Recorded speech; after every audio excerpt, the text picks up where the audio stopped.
is meeting is being recorded. Okay, my name is Alice Egan, and I coordinate the Title IV Child Welfare Training Program at the UW-Madison Sandra Rosenbaum School of Social Work. We're so pleased to see so many of our agency partners here today. And honestly, we use the term partners in all seriousness. Without all of you and your contributions to supervising students and taking other people's students under your wing, guest lecturing at our school, coming to our events, and so many other contributions, we couldn't have a successful child welfare training program or field program. So thank you to all of you.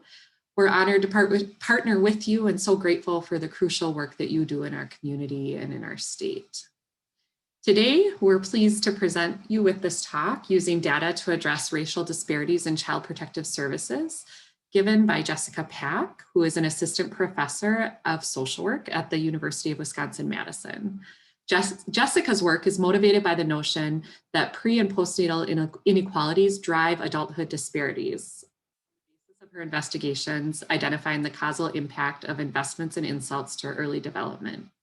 Jessica's research harnesses applied econometric and data science methods to provide novel insights on topics such as mandatory reporting among physicians, work-family policies such as pregnancy accommodations, paid family leave, and universal pre-kindergarten, and safety net programs as they impact health, maltreatment, and poverty.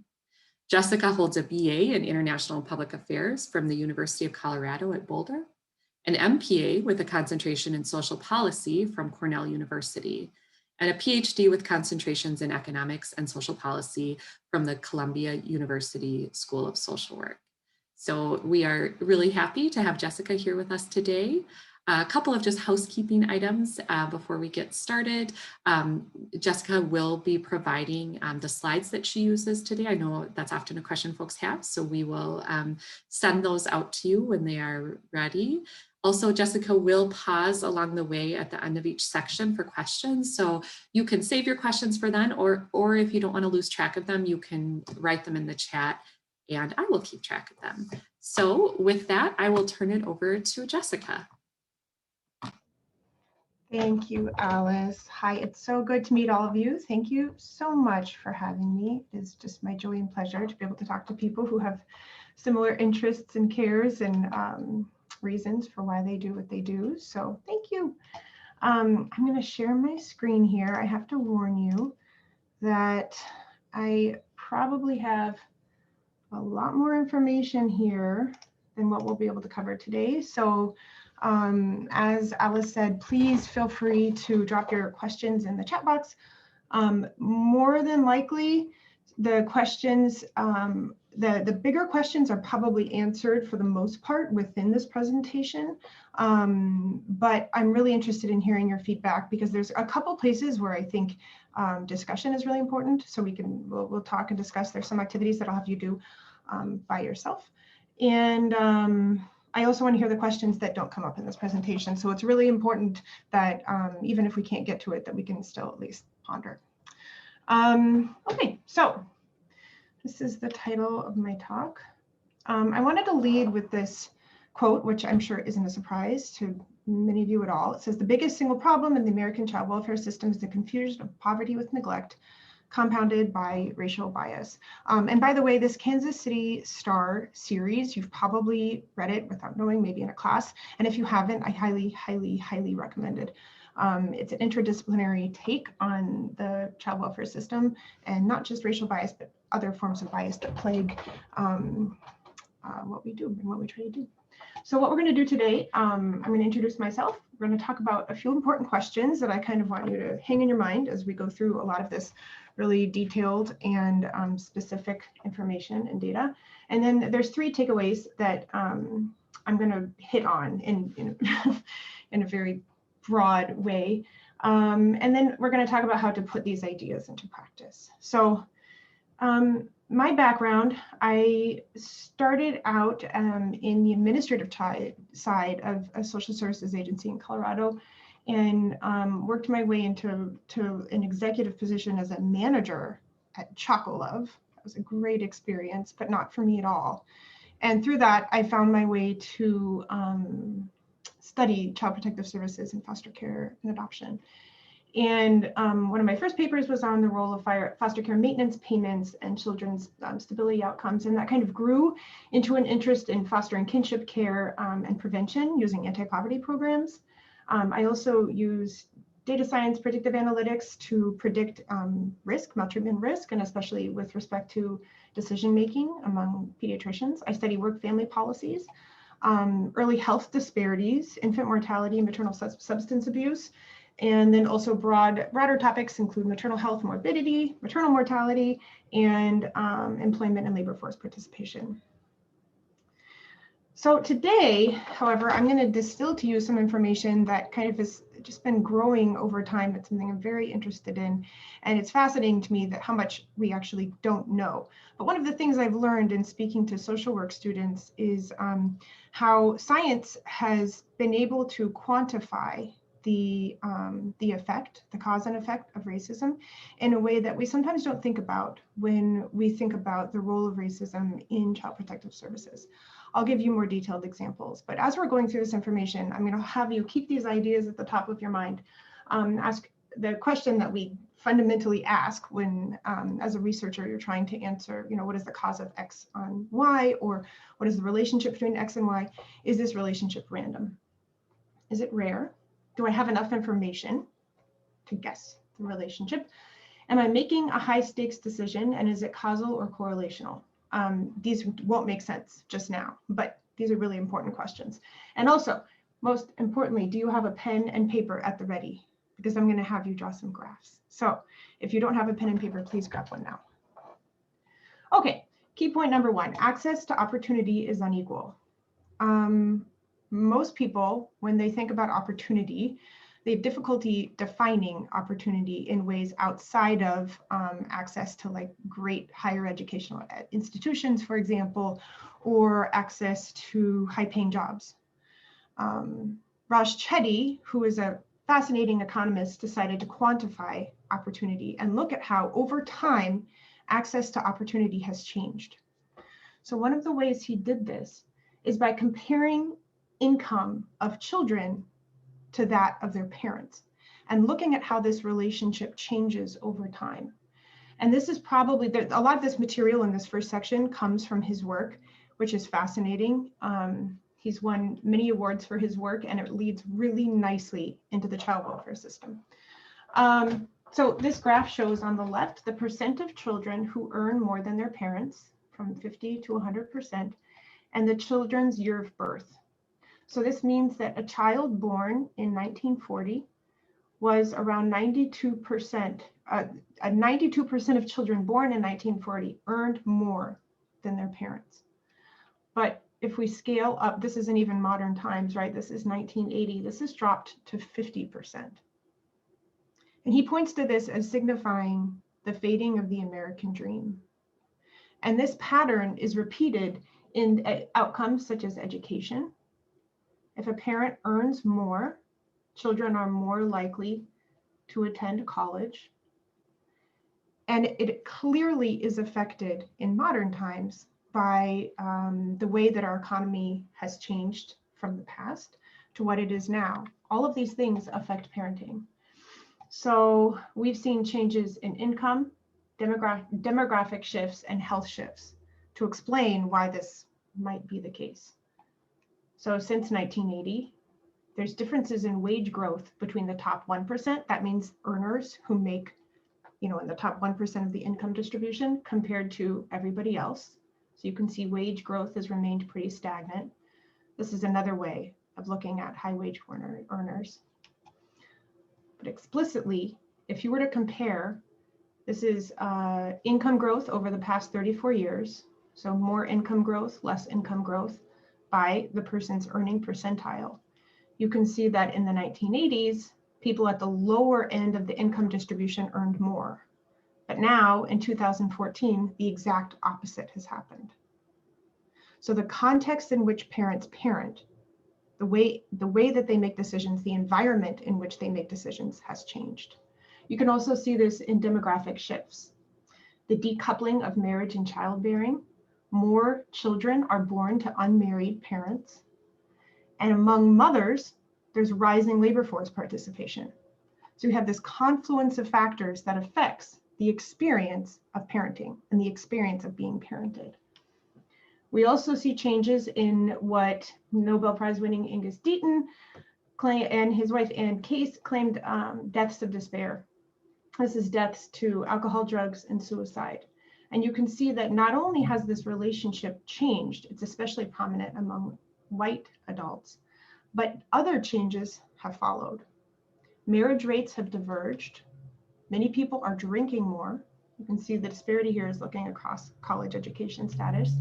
People without college degrees are less likely to attend church, and they are unhappier. So today is not the same as it was in 1980 for many, many different reasons. We also see that there's a change in poverty. Now, a lot of people think, so you can hear me, right? You don't hear the lawn being mowed? Okay, good. A lot of people think that poverty and income is the main driver of these changes. And when you think about the role of wage growth, that's definitely true to some extent. So this graph shows poverty rates over time for the elderly, children, and adults.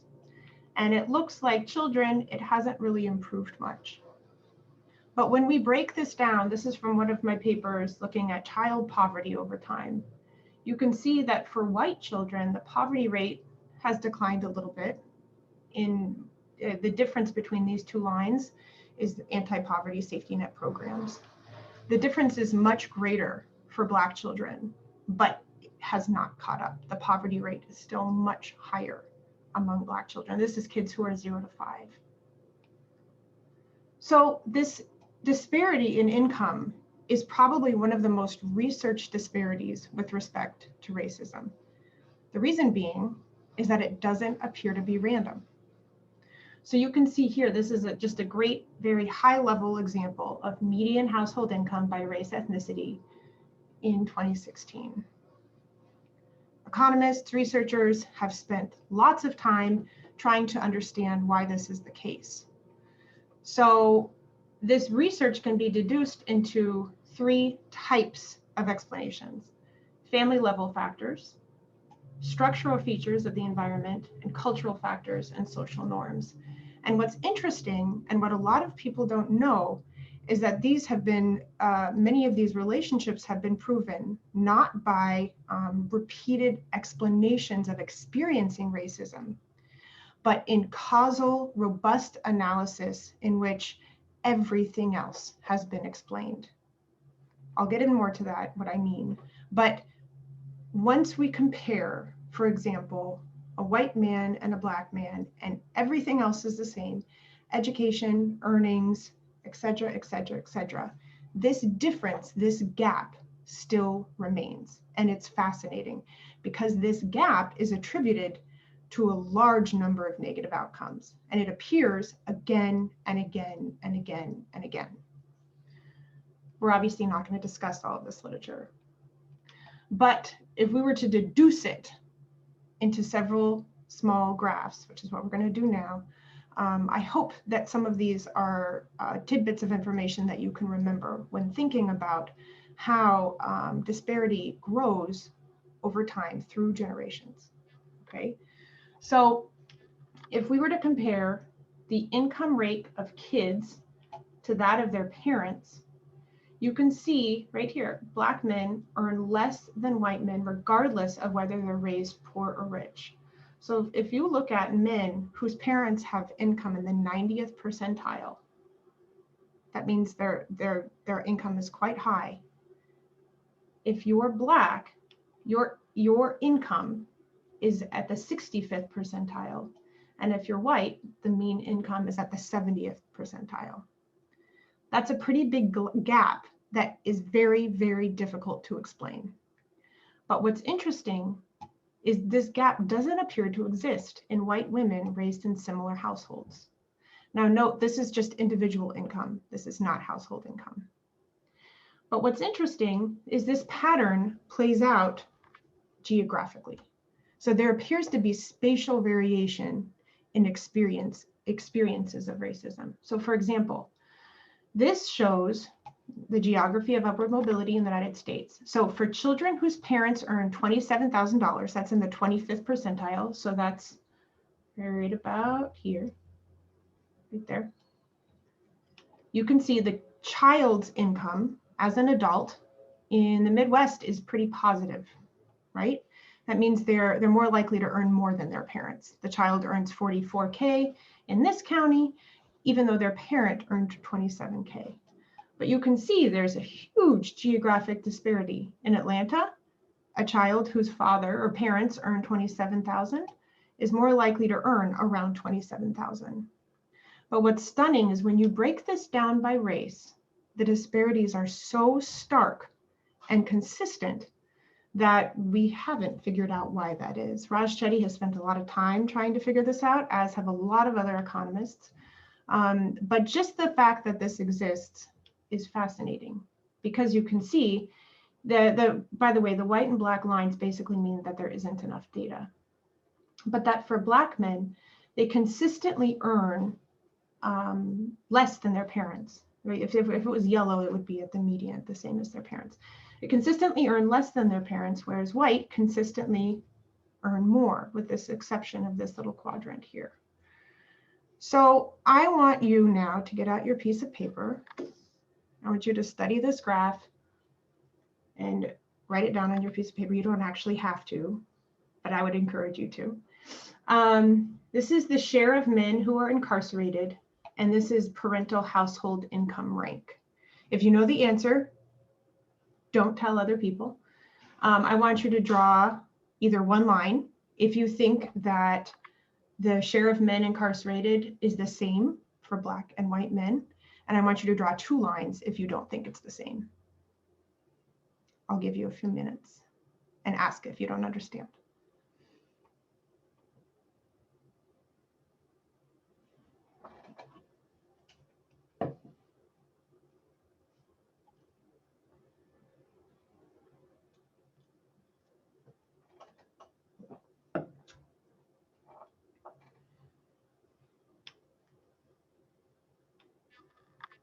So I'll explain it again. Parental household income rank. If your parent's income is in the 0 percentile or in the 1st percentile, that means they earn the least. And in the 100th, they earn the most of the 99th. And this is the share of men whose parents fall in those income ranks that are incarcerated.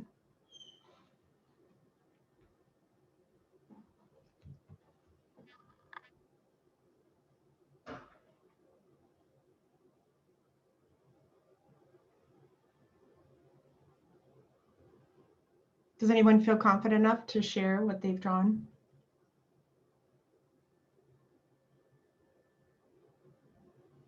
I can't see the chat.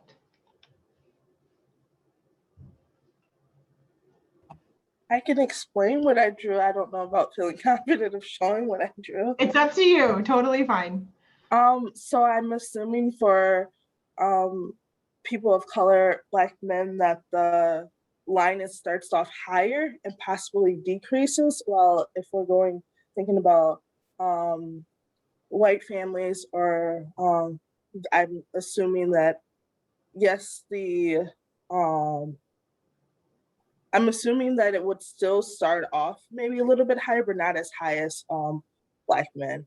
So you're saying the white curve would start off high, but not as high as Black men, and would it track the same as the one for Black men, or would they converge at some point? I feel like there would be more of a steady line for Black men compared to white. Okay. Does anybody else want to guess or show?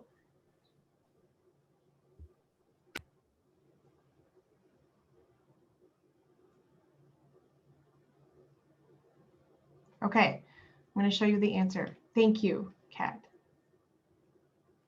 You were mostly right.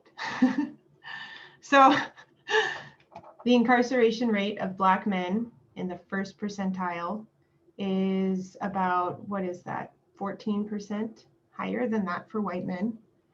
And at the 1st percent, the absolute highest earners, the lowest it goes is about 2%. Whereas for white men, we start around 6-7% and we end at close to 0.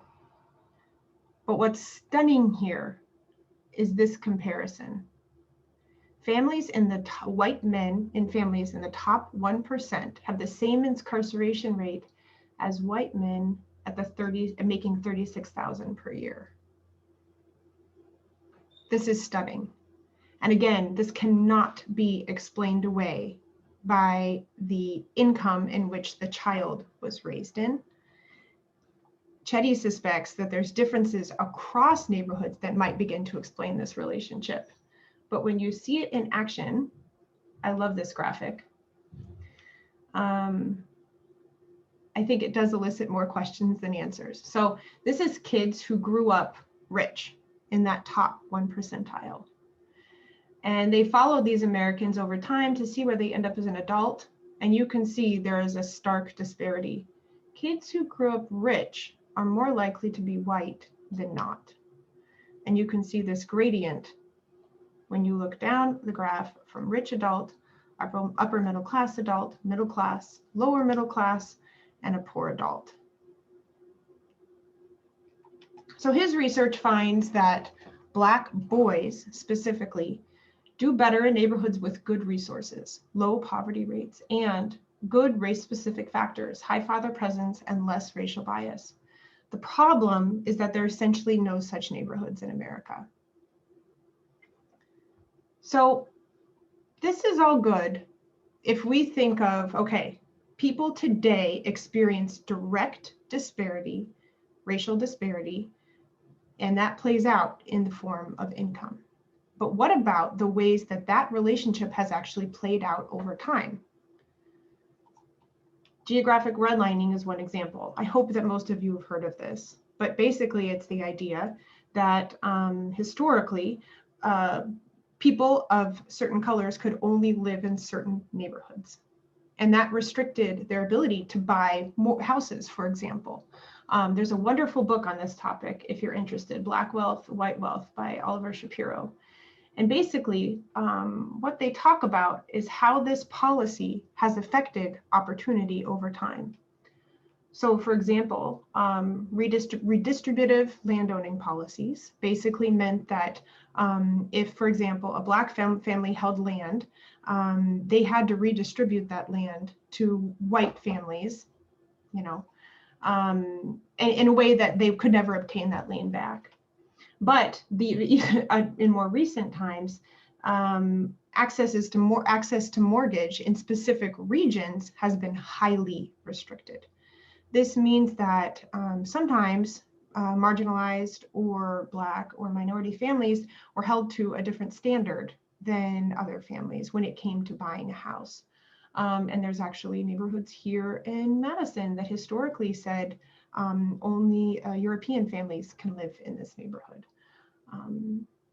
There's also really interesting and new information on systematic devaluation of homes in Black-owned neighborhoods. I put the link here if you're interested in reading this story, but this is basically a Dateline investigation into systemic racism in real estate in Long Island. We see these differences as well in private lending and access to high quality education. Now, obviously with neighborhoods comes schools. So there's both a historical effect of geographic redlining on education and a concurrent effect of geographic redlining. This is a map from that investigation. It's not a study, but I just find it fascinating and I encourage you to explore this link. But what they basically find was the real estate agents systematically directed Black families to Black neighborhoods and white families to white neighborhoods, even when they had the same earnings. And this investigation was conducted in, it wasn't like a formal scientific way, but it was close. They had actors basically go to these real estate go to these agencies, and they had, you know, the same or higher income, and they still experienced this redirection. So one of the questions that Chetty would ask, well, doesn't that disadvantage certain families, or doesn't that advantage other families? And based on his findings, absolutely.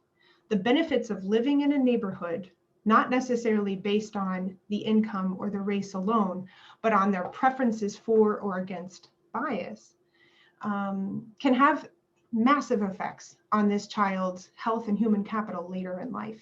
And these are causal effects. We're not talking about correlation. I know you've heard that distinction before, but we're going to talk about that a little bit more.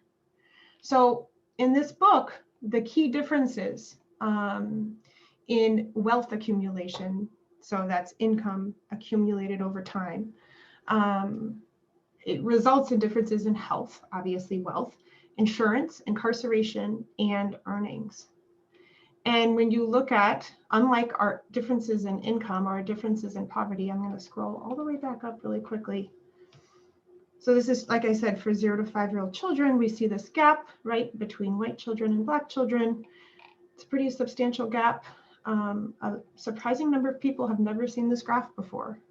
This is wealth accumulation between, this is income and this is wealth. You can see income right here. So white families and Black families. And if you only look at income, you are grossly misrepresenting the difference, the potential cause of disparity due to income and income inequality. So wealth gaps are much more substantial. And wealth obviously plays out over time. One of my friends, Courtney Cogburn at Columbia, has studied how racism and intersectionality affect people physically, the physiological responses. But we also know that bias is a major factor for perpetuating and enabling racism and effectively causing experiences pertaining to intersectionality. A really good example is this famous experiment in which economists sent out randomized resumes that had tidbits of information that were identical across the resumes. And the only thing that was changed was the person's name. They were fake resumes. So they made some names sound Black sounding and some white sounding. And by randomizing, they were effectively able to get the causal effect of bias. This is one of the most important studies in the study of racial bias, because unlike other studies that detect a correlation, this is actually saying all other things equal. The effect of having a Black name on a resume is the difference here between the blue bar and the white bar. And they looked at, so the total effect is a difference in 4 percentage points, which is pretty substantial, right? It was larger in Chicago and Boston. For female admin and sales, quite large. Sales, excuse me, is smaller. And for male, it was also pretty substantial. And this has also been repeated again and again. This is for Airbnb host response rate. The researchers did the same thing. They randomized the name of people who were applying for Airbnb apartments. And it was basically the same response. Now, what's interesting is they calculated the lost revenue of those Airbnbs that turned away these fake people that had Black sounding names. And it was interesting because the revenue was not ignorable. So this cost of racial bias is born and played out in many ways. But as I said before, it appears to be the most substantial cause of disparity in health and human capital in the long run. So we know that experiences accumulated across generations. I'll explain a little bit more about the science of how we know that. We know that access to opportunity is unequal. And we know that racism is a scientifically proven cause of disparity in health and well-being outcomes. Any questions on that section? There are not any in the chat so far. Awesome. That's fine. So we could do this together or in breakout groups. I think let's just do it here, if that's okay. So this first question, are small isolated experiences of discrimination ignorable? Why or why not? This is broadly all discrimination, but are small isolated experiences ignorable? Meaning, do they matter?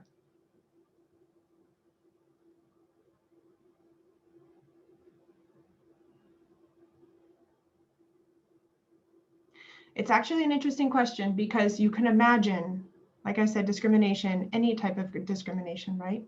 You can imagine someone thinking, well, that might not add up to anything, right? Or there's arguments of adaptation. For example, a person who has a disability might get used to being treated as if they have to have a disability. So people who treat people with a disability consistently one way the same, they might think, well, you know, they're used to that, right? So do we have any reason to think that these small isolated experiences of discrimination would add up over time? There's a question / comment in the chat. How would one know if they are small and isolated? That's a good question. Well, I guess when I think of small and isolated, I think of interpersonal interactions or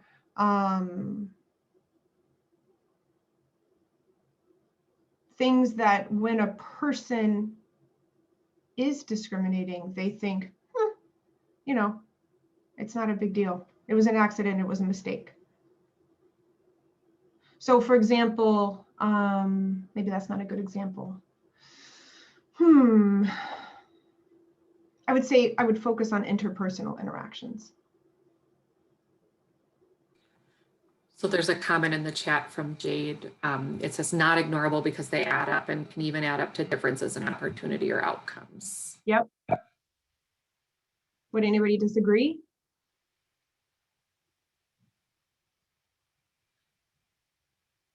And another comment, if ignored, the person may think this is not a big deal. They then may make it not so small. Well, anyone who's experienced any form of discrimination can say that any type of discrimination can be big or small, but the person who's experiencing it, to them, it's never small. But the person who's conducting the discrimination, it might seem negligible to them. Another comment in the chat from Ingrid, they are a microcosm of the larger concerns. It's the personal views that then affect how someone carries out their job that has a large effect. Yep, that's a good point.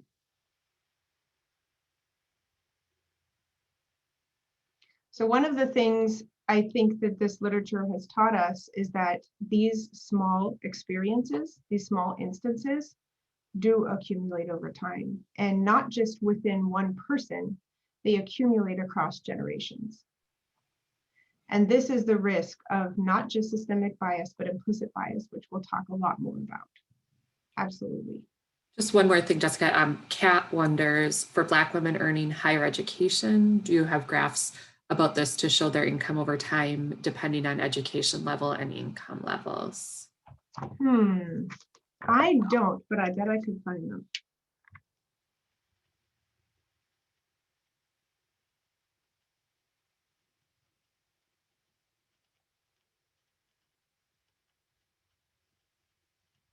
Okay, I will look. That's a good question. So these last two questions I kind of hinted at, but how might the real estate example play out in child protective services? Or where in child protective services might it play out? Obviously, mandated reporting is kind of separate, right? But what about everything that happens after that?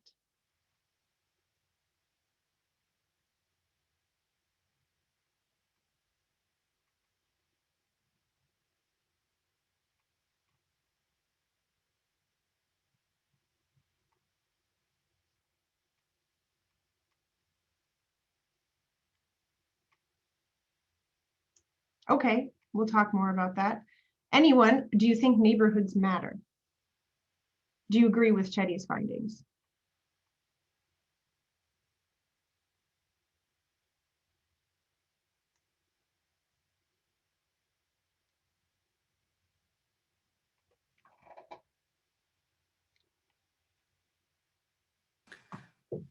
Okay, so there's some comments here. Yes, police hang out in quote Black neighborhoods and are more likely to report to CPS. Let's see here. Sorry, I'm having a little trouble scrolling down to see. Can you see them, Jessica, or no? No, I can't see the chat. Okay, here we go. For two, less access to resources across generation, leading up to today, income, wealth, education, father presence, support of others. Yes, neighborhoods matter. Bethany says over surveillance of Black neighborhoods by both police and CPS, bias from social workers based on neighborhoods. Mm-hmm. Mm-hmm. So with not much effort, we came up with a reason why this might be directly pertinent to Child Protective Services. Not just the decisions that are made, but also policies, resources, excuse me, that affect children's outcomes. James adds, yes, they do matter as tax base impacts the services available to persons residing in those neighborhoods. The schools, hospitals, grocery stores are all affected by this. It will then have an impact on the youth in those neighborhoods. Tess adds over surveillance by other mandated reporters as well, who report to CPS, schools, doctors, etc. Absolutely. So I think taking this longer, more intergenerational point of view is very helpful when thinking about why, for example, do we have racial disproportionality in Child Protective Services? We're going to explore that a little more, but I agree with you. And there's a lot of research that has linked neighborhoods and characteristics of neighborhoods directly to encounters with Child Protective Services. One more comment, Bethany adds, also it means that services needed are likely outside of neighborhoods where most families live, meaning there are additional barriers for families to get services that may be mandated by CPS involvement. Absolutely. So yeah, transportation costs, resources, all of these things. There was someone who told me recently in Washington, DC, they closed some of the labor and delivery wards that resulted in families having to like double or triple their travel distance in order to give birth. You can imagine Black-white infant mortality gap is probably sensitive to changes like that. Absolutely. The cost of transportation, access, all of these things is imperative to understand. Unfortunately, I think one of the things that's difficult for decision makers is where do we prioritize resources? Where do we prioritize change? And that's one of the things I hope to help you think about today. When thinking about salient policies, what are the better ones? What are the worst ones? Is services coordination actually all it's cracked up to be? And also thinking about implicit bias and how we address these in an efficient and strategic way, rather than don't be biased, which is obviously not helpful because a lot of people aren't even aware of their biases. And if they are, they don't know how to address them. So those are two other things that we're going to talk about. Okay, so I'm going to move on to the next section. Key point number 2, racism plays out throughout the child welfare system. So as many of you know, workers are forced to make daily decisions that have lifelong consequences. And essentially what they're doing is weighing the benefits of child protection against family preservation. But I would argue that there's another calculation, and that's agency preservation. There's many examples of missed opportunities to intervene when a child was not intervened upon or removed from the home when they should have been, due to agency error, due to worker error. And this is the worst possible thing that many supervisors can possibly conceive of. So when we're making this calculation, it's a lot more than family versus child. It's family versus child versus agency. I'm not saying they're pitted against one another, but those are the types of costs that have to be considered. So with that in mind, we're going to look more at racial disproportionality in Child Protective Services. Hopefully all of you have seen this. This is just a high level description of what racial disproportionality is. So this is the child population by race. I love graphs, if you can't tell. I apologize if there's too many, but I really love them. So child population by race, you see non-Hispanic white is about 50%, 25% Hispanic Latino, 5% Asian, 13.7% non-Hispanic Black, and some other smaller multiple race groups and race unknown and American Indian. And this is children who are in foster care. So you can see that white children are underrepresented, meaning there's fewer white children in foster care than there are in the population. Hispanic or Latino are also underrepresented, but Black and Native American children and those in multiple race groups are overrepresented. So when people talk about racial disproportionality, that's what they're talking about. So if we were to compare racial disproportionality in the United States, this is the graph here on the left, and this is Wisconsin, you can see that here in Wisconsin, we have more racial disproportionality, or this is the relationship between the number of kids in foster care and the number of kids in the population among American Indian, Alaskan Native, and African American Black. And it's just more aggravated than the relationship in the United States. So why might this matter? As I explained before, there's disparities in opportunity and cumulative disadvantages that play out over time. So one of the questions that the research has been trying to understand is why is there this racial disparity in child protective services? And there's two hypotheses. The first one is the risk hypothesis. Black children face a higher risk of maltreatment for three reasons: increased levels of stress, decreased family income, and increased poverty, and geographic disadvantage, kind of that neighborhood effect that I was describing earlier. Then there's the bias hypothesis. Black children are more likely to encounter child protective services due to systemic and implicit bias. Child welfare professionals knowingly or unknowingly let personal biases drive their decisions and actions, or visibility and surveillance bias, which I think Bethany mentioned, which is basically the more that you encounter mandated reporters or people in child protective services, the more likely you are to be observed by them. And as a result of greater observation, you're more likely to be reported or to encounter child protective services in some way. Now, what's interesting is the research doesn't really know which of these is the case. We know that it's some combination of both, but there's kind of evidence to support both arguments. This research is very fresh and growing, but the evidence in support of the risk hypothesis suggests that income is causally related to maltreatment. And by the nature of this relationship, when income is low and poverty is high, families are more stressed out. This doesn't mean that income, however, is the solution to relieving the stress that's associated with it, but it does indicate that that stress can affect the way that parents parent. And then there's this evidence, like I explained earlier, the concurrent intergenerational gaps in place that affect income and wealth due to fundamentally racist policies such as geographic redlining, education, lending, et cetera, et cetera. Now, the bias hypothesis, the differences in CPS reports are accounted for by family characteristics and structural differences.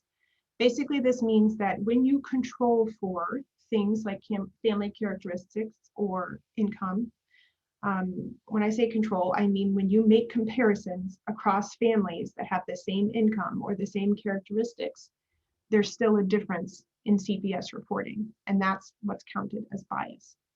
For example, there's a lot of evidence that there's biases in physician screening. A number of studies have taken, like for example, medical examiner when there's a child death. For one of the great examples is traumatic brain injury. So they took these reports from medical examiners and they linked them backwards to like Medicaid claims or health records or case notes. And they found that there was a massive bias in the reporting of suspected abuse and neglect between Black and white children. There's other studies that repeated this again and again and again.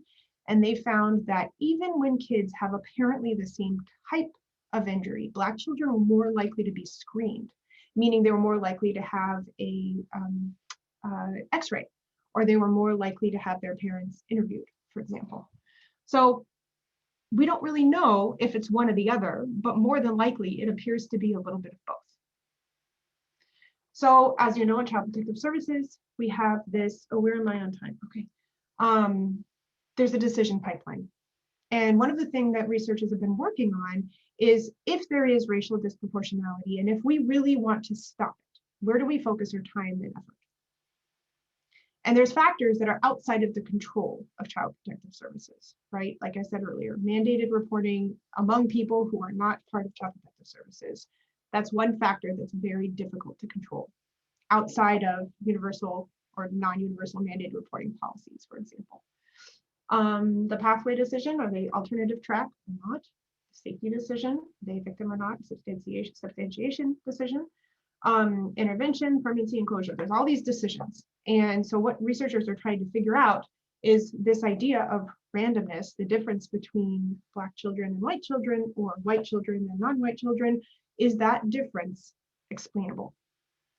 If there's no difference between the two, then it's what we call as good as random. And if there is a difference and we can't explain it, then that's chalked up to bias. Does that make sense? So where we've landed, I'll explain in a minute. But in order to better understand the role of risk and bias in child protective services, we first have to understand the quality of information that is used to make these conclusions. So a lot of people think about risk factors, a risk factor for maltreatment or a risk factor for some disease, not knowing the difference between a causal risk factor and a correlational risk factor. So not all risk factors are causal. So for example, if you were to take a characteristic, children in families who are married are more likely to experience whatever outcome, divorce or going to college. A risk factor in this case is a correlation. This doesn't mean that in order to get kids to go to college, you should ensure that their children are married. Because captured in that relationship is a long history of other things that explain whether the child is in a married family and whether the child goes to college. So when designing interventions to address bias or to, prevent child maltreatment, or many of the things that we try to do, there's a long history in social work of interventions designed around correlational risk factors. I'll explain this in a little bit. But just because a person has more than one risk factor, this is where it gets confusing. So ACEs, take ACEs for example. If a child has more than one ACE, it doesn't necessarily mean that they have double the risk of being maltreated or having some kind of negative outcome. In the same way that having more than one risk factor for some disease doesn't necessarily mean your risk for that disease has doubled. However, we tend to design interventions around risk factors often because that's what the research gives us. Not separating causal factors from correlational factors can mean that you're addressing a problem, the outcome, rather than the cause of the problem. So if we think about what are causal factors, we have to digress a moment away from child protective services. We're going to look at schizophrenia. So among those who do not know, what do you think are the risk factors for schizophrenia, for a schizophrenia diagnosis? You can just throw them out there. It's fine.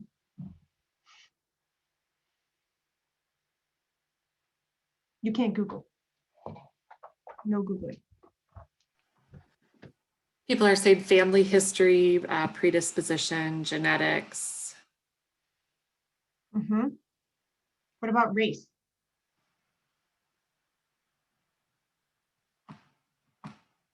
Anybody? Environmental triggers. Mm-hmm. Cultural norms. Yep. So Black African Americans are 3 to 4 times more likely to receive a schizophrenia diagnosis. But that doesn't mean that being Black is a risk factor for schizophrenia. We have to look at the causal factors. What are the root causes of a schizophrenia diagnosis that can accumulate into a schizophrenia diagnosis bit later in life? So genetics, family history, viral infections. This is actually fascinating. Neurochemical irregularities, lead exposure. As we know, some neighborhoods have higher rates of lead paint than others. Prenatal exposure to hunger, dense living environments. So some of these factors are movable and some of them are not. So for example, causal factors are inherited traits, environmental exposures before birth, and brain chemistry. Whereas risk factors, history of mental illness, stress, chronic medical conditions, trauma, traumatic brain injury, substance use disorder, and child abuse and neglect. So if we focus on causal factors, this changes the calculus of where we should put our time and our money. And it's the same thing with child protective services. I'm going to give you a quick primer on causality, but I might actually make it quicker than I usually would. So we see these newspaper articles all the time. Taller people are more prone to cancer. Murder rates affect IQ. Breastfeeding fights arthritis. The risk of harm from spanking confirmed by analysis of 5 decades from research. So the thing that all of these things have in common is that they are describing correlational relationships, not causal relationships. This is problematic in child welfare. Lack of sleep may shrink your brain. This is problematic in child welfare for many reasons. But the idea is the fundamental problem of causal inference is that you have a relationship between one variable and another, and you say something like homelessness causes child neglect. Well, it turns out there's something else, substance abuse, that causes both. And what are the things that could cause substance abuse? Access to Medicaid, no access, I don't have a car, right? There's many things that could affect substance abuse. So if you design an intervention around alleviating homelessness to prevent child abuse and neglect, you may very well miss the root cause. So the fundamental problem of causal inference is that counterfactuals, or what would have happened in the absence of the treatment, are not directly observable. In child welfare, in those who research child maltreatment, we have this problem. Children cannot be randomized to their parents. Their experiences in childhood cannot be randomized. They can't be randomized to a household, and they can't be randomized to a neighborhood or community. And maltreatment cannot be randomized to children. So we have to consider contextual factors and basically come up with inventive ways of identifying the effect of X on Y. It says the use of the best casework skills will be irrelevant if real issues that clients are encountering in their lives, for example, poverty, family violence, physical, mental health, or housing, are not recognized and genuinely addressed. So how many of you in positions in which you have direct contact with clients have realized later on that what was going on in a family's life was something that just simply wasn't observed or wasn't observable initially? This happens all the time, right? I suspect that it probably happens less here in Wisconsin because of the sheer amount of data that's collected when there's an investigation. I suspect, but I could be wrong. So what we can take away from this is that human prediction is imperfect and that there's a cost to prediction errors. I really love this illustration because it very nicely shows how we characterize errors. And I'll explain why this matters in just a moment. So classification errors, a type 1 error is, for example, this physician is saying to this man, you're pregnant. He's not pregnant. So this, in the term in maltreatment, that would mean he was deemed maltreated when he was actually safe. This can result in overly intrusive interventions, negative long-term consequences, mismatch between family needs and services, and high costs to taxpayers, agencies, and families. Type 2 error, this woman is saying to this clearly pregnant woman, you're not pregnant. This is when a child is deemed safe, but they're actually maltreated. This results in little or no intervention, severe long-term consequences, but for fewer children. Again, mismatch between family needs and service, and high cost to CPS agencies and children. So it is imperative that we get this prediction correct, right? But that's impossible, right? We're humans, we're just prone to error. So this is the probability that an allegation is true, and density, or the number of cases that fit this criteria. And all of these cases are unsubstantiated, and these ones are substantiated. And you can see these are the ones we got right, the true positives. And these are also the ones that we got right, the true negatives. But these ones we substantiated, and they weren't actually, the child wasn't actually maltreated. And these ones, they were unsubstantiated, and the child actually was maltreated. So one of the things that scientists have been trying to understand is how do we minimize error? How do we make these two boxes smaller while lowering the cost of error? So ensuring that our bias is leaning the right direction. If you think about agency incentives, that means we want safer is better, right? Whereas when we think about child incentives, it might actually go the opposite way. There's some evidence very robust evidence on the causal effect of removing a child and placing them into foster care that shows that for the average child, or the child that might be like closer to here, 50%, the costs of removal outweigh the benefits. Now, this research is growing. I'm going to talk a little bit more about it in a second. But if child well-being is always subjective, and it isn't always in child protective services, but it often is, then we may not be taking all of the data points or everything that should be considered into consideration. So why is correlation misleading? Anybody?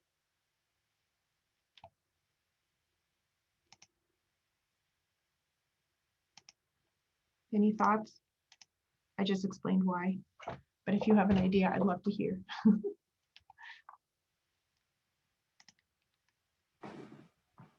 Nothing in the chat.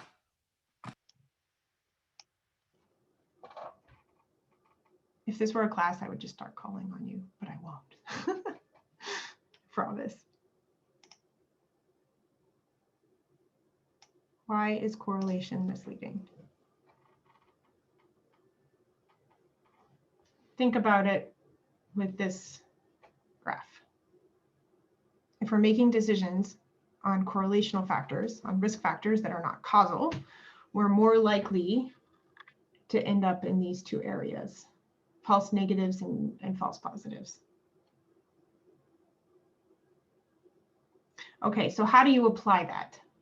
Oh, no, I have to show these graphs. So this is one of the reasons why correlation is misleading. This says the number of people who drowned by falling into a pool perfectly correlates with the number of films that Nicolas Cage appeared in. Spurious correlation is everywhere. And one of the downfalls of having a lot of data is that it's really easy to find spurious relationships between variables, or to find a relationship where there is none. This is where the value of human expertise can play in. Another example, per capita cheese consumption correlates with the number of people who died by becoming entangled in their bed sheets. Spurious variables are everywhere. And part of disentangling causal factors from correlational factors is what we're working on right now, what a lot of the research is trying to understand. But one of the things that I find extremely disturbing is that you would think with all of the advances that we've had over time in prevention and policy advances, anti-poverty programs, you would imagine that maltreatment mortalities, which is basically the most extreme measure of severe child abuse and neglect, you would think that those would decline. But as this graph shows, relative to flu and pneumonia, cancer, congenital malformations, maltreatment is the only one that is increasing.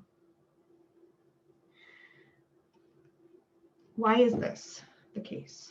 Some scholars believe that the interventions that are currently designed fail to target movable factors, causal factors that can actually be affected. There's a lack of services coordination. The funding isn't focused on causal factors, and screening doesn't curtail intake among safe children. So that means a misallocation of resources. And in my opinion, parenting in despair is more than likely getting worse, and a lot of scholars will agree with this. So what is parenting in despair? There's evidence through treatment effects. This is the relationship between poverty, family structure, and maltreatment is very consistent and strong. There's evidence through increased risk of adversity among families who are involved with child protective services. And there's also direct effects, stress, etc. We know that stress insults development. The more we learn about stress, we know that many of the positive parenting investments or the apparent benefits of positive parenting investments can often be offset by the negative costs that stress exacts on families, parents specifically. So this new body of research is starting to look at what are the effects of stress in utero for children later in life. They have lower IQ, birth weight, gestational age, chronic health conditions, test scores, absences, ADHD. And what's fascinating is many of these studies are looking at the causal effect of stress, not the correlational effect. That means all other things considered, maternal health, place, income, all of those other things, the difference between a child that experienced stress in utero, chronic stress in utero, and one who didn't is pretty substantial. So when we think about parents who they themselves have very well possibly experienced stress, this is all stuff that you know, right? Executive function is formed in early childhood. Toxic stress inhibits development. So you might see a mother who doesn't respond quickly to a crying baby, who has a short temper, difficulty with planning and follow through. All of these are common responses to toxic stress. And they can't be switched off. So when we think, why would there be intergenerational relationship between income, stress, and CPS involvement? It can't just be risk or bias. There's a lot of evidence on what are the most optimal interventions for children in the long run, meaning what are the best ways to intervene upon disadvantage in utero and in childhood to give people the best opportunity later in life. And there's two key characteristics. Early intervention is key, which I'm going to talk a little bit more about, and holistic interventions are the most promising, meaning that programs that address multiple facets of disparity rather than siloed interventions that address one facet of disparity are far more productive in the long run. Also, those that have a targeted understanding of development, basically that they scale the type and the timing of the treatment according to children's development, is very important. So when we think about parental investments, there's some things that a lot of people will spend a lot of time and money and effort investing in their child that turn out to be not so effective. This comes from Emily Oster's work. And then there's some that are super effective, like breastfeeding, reading, attachment, work, family supports. Obviously, they're better together. And in maltreatment, there's a lot of evidence as to what are the best types of investments in terms of prevention, what gives you the most bang for the buck in the long run. Due to the relationship between poverty and income, increasing poverty or increasing income. There's tax income here, Berger and Slack are here at UW, minimum wages, labor market, so reducing unemployment is very important, increasing disposable income, reducing home foreclosures, and access to home visiting programs is very, very successful in terms of prevention. So when thinking about investments and when thinking about prioritizing them, I'm going to give you these 3 facts. I know this is a lot of information. So again, we're almost done. You can give me your questions or thoughts, or we can just sit and process this. But conditions at birth are unevenly distributed. Brain development peaks in early childhood, and early development improves later development. So this first fact, disparities in birth outcomes conditions at birth are unevenly distributed. So this is married women and unmarried women, and this is the rate of low birth weight and the rate of preterm birth. And you can see that for all groups of education groups, that the rates of low birth weight and preterm birth are uniformly higher. So what this means, what it points to, is that preconception, that time preconception and during pregnancy have a huge impact on differences in outcomes for these children when they become adults, because low birth weight and preterm birth are associated with a large number of disparities in health and productivity and human capital.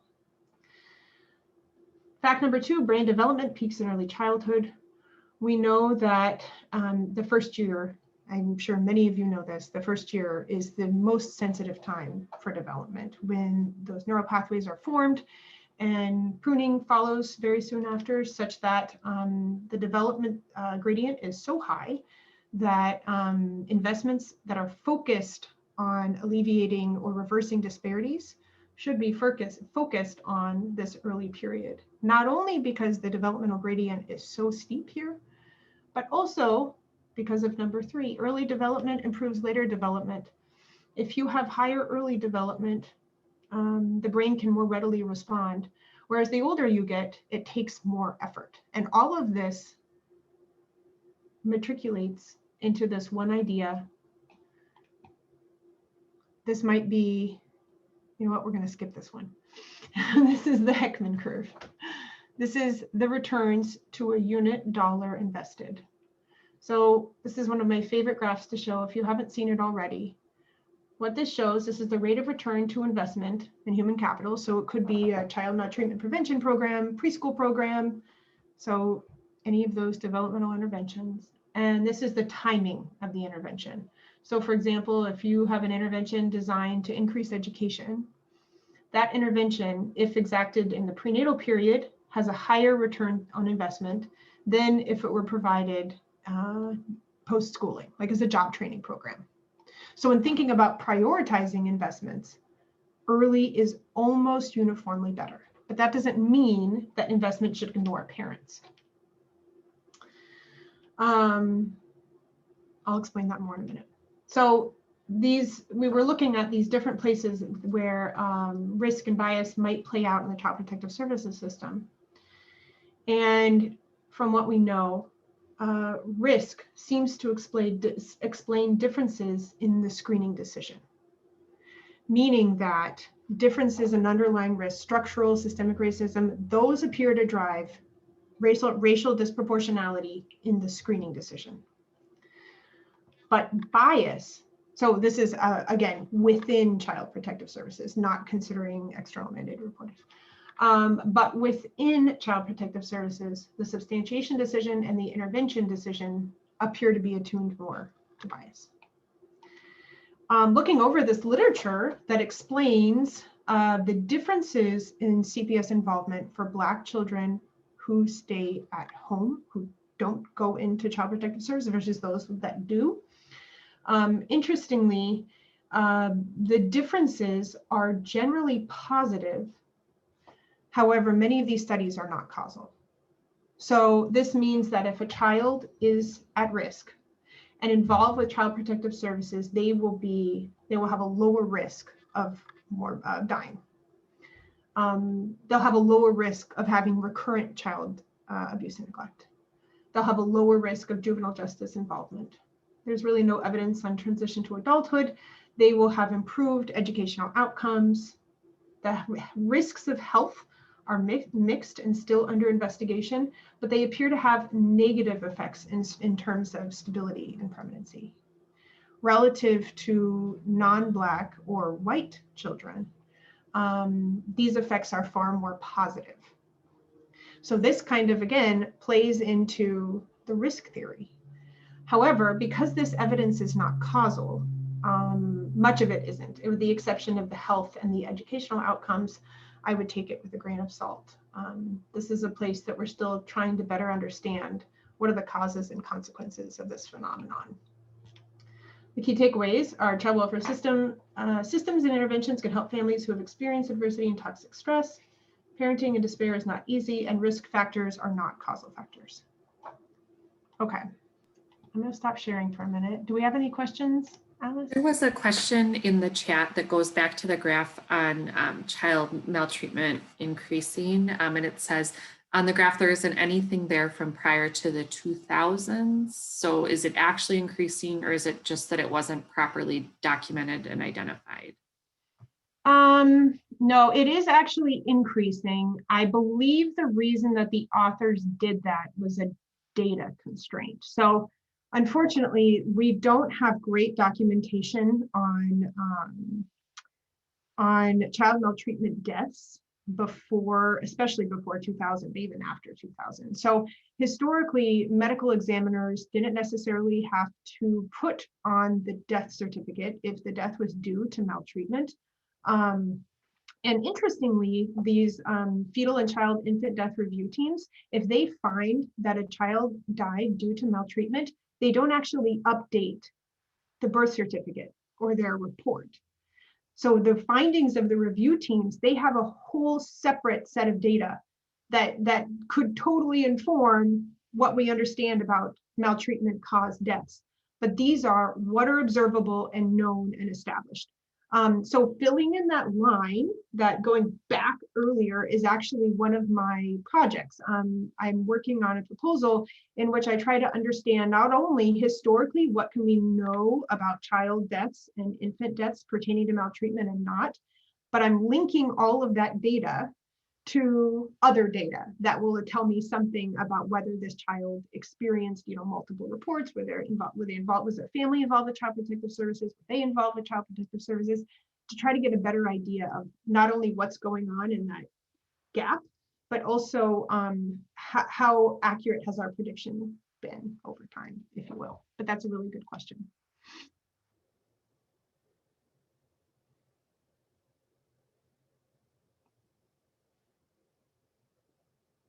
I know this is a lot of information to sink in, so I'm happy to field questions as well when you read the slides, if you have other questions. Should we take a little break? 5-minute break. Okay, we'll come back just a couple minutes before 10:20 then.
Are we ready, Alice?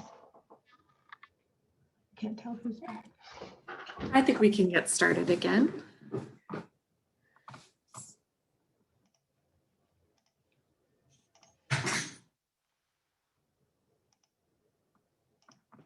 There we go.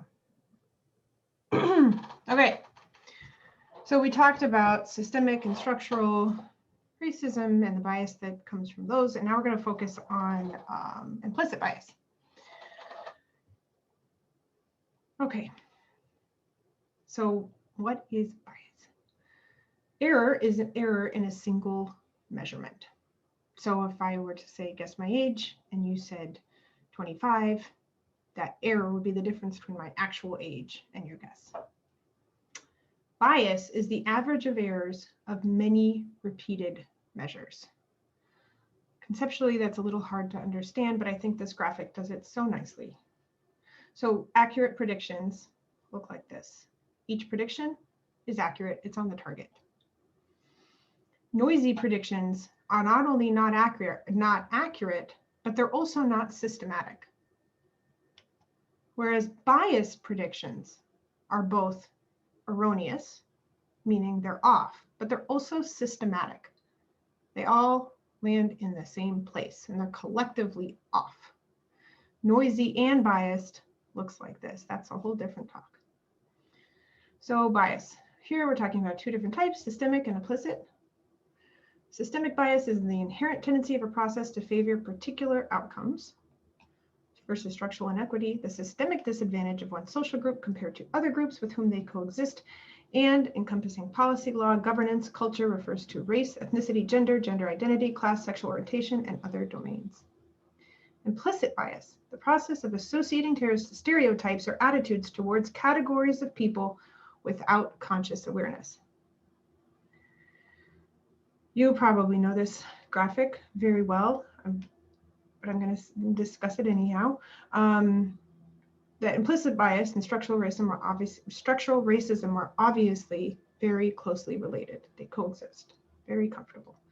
And this is within the realm of and perpetuated by history, policies, practices, inequitable outcomes, and racial disparities that go to priming, associations, and assumptions that start all over the circle, begin new history, new policies, new practices, et cetera, et cetera, et cetera, et cetera, et cetera. And this is why racism, structural racism, and implicit bias have to be stopped today.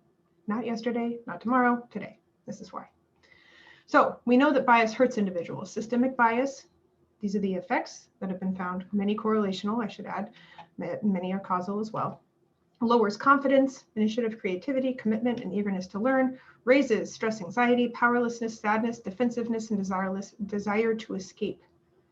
But this undercounts the effects of bias.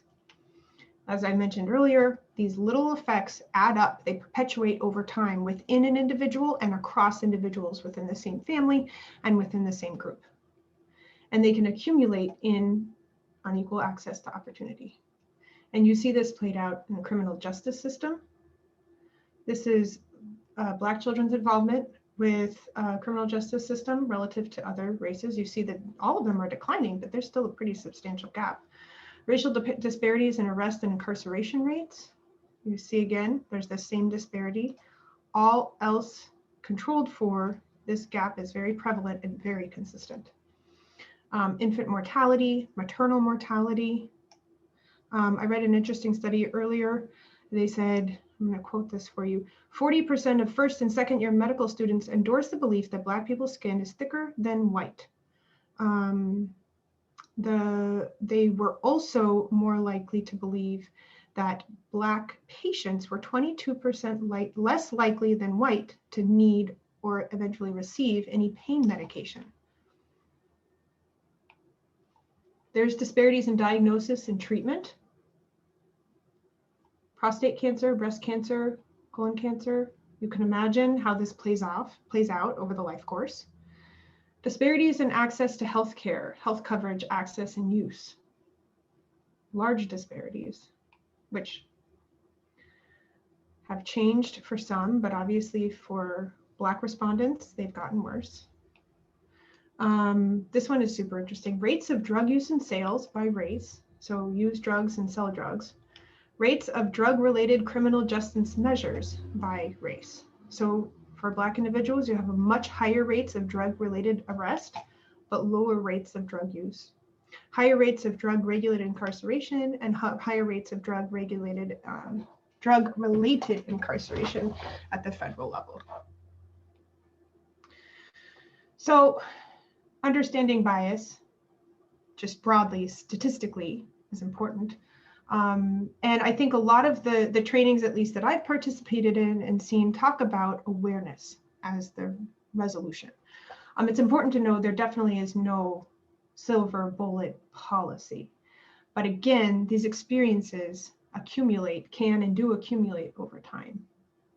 So then the big question is, if awareness itself is not enough, then what are some possible solutions? So we talked about how to prioritize investments pertaining to policies, pertaining to social services.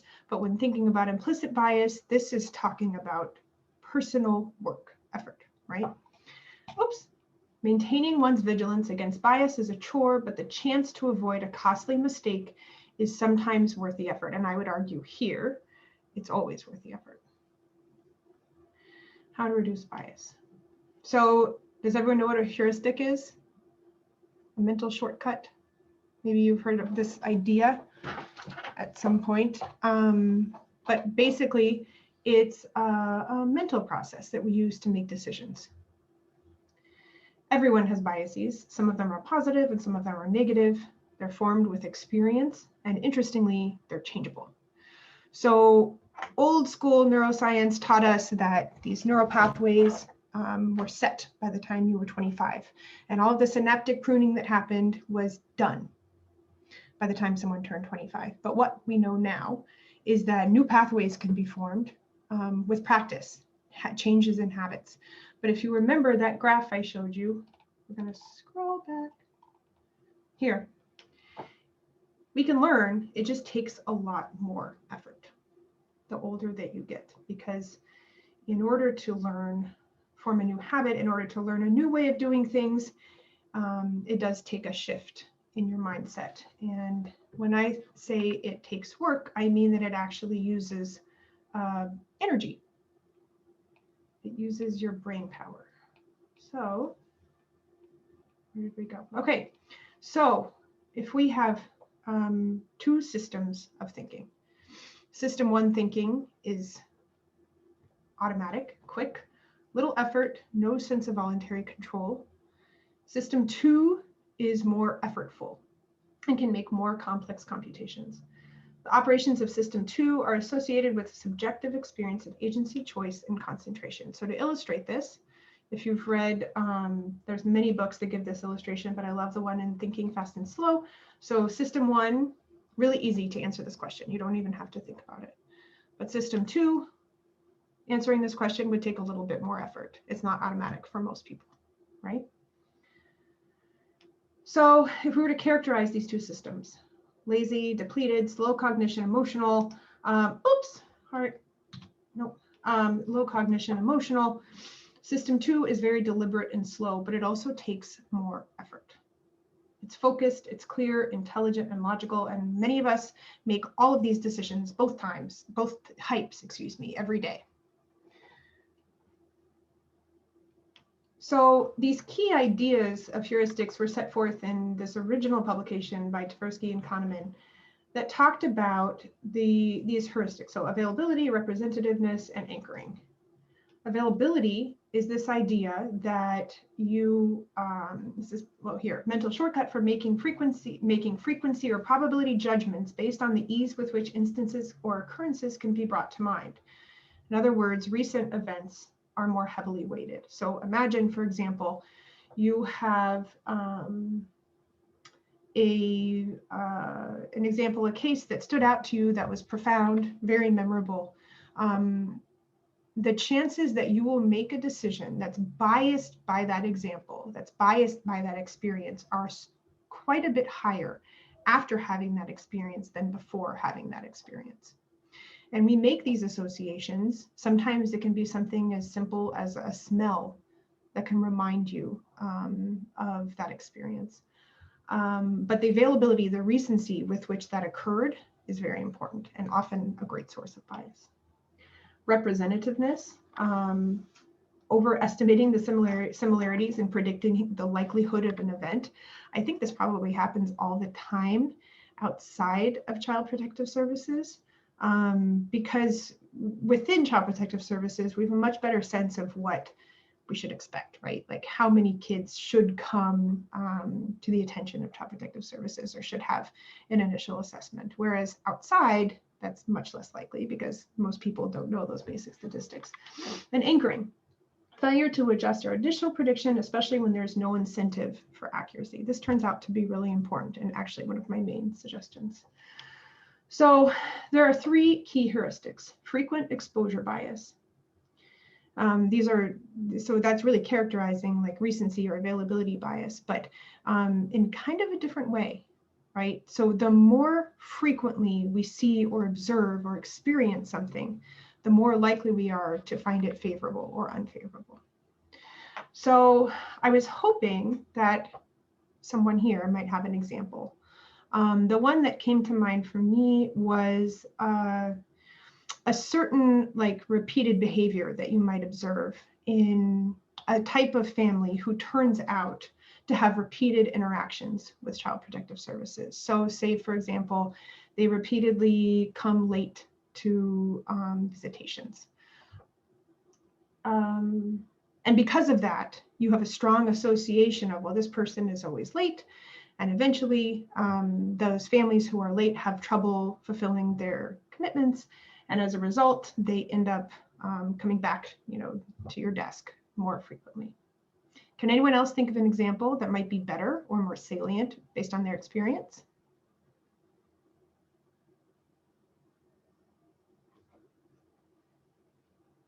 I can't see the chat. I'm keeping an eye on the chat, and so far not. People could also feel welcome to unmute and share.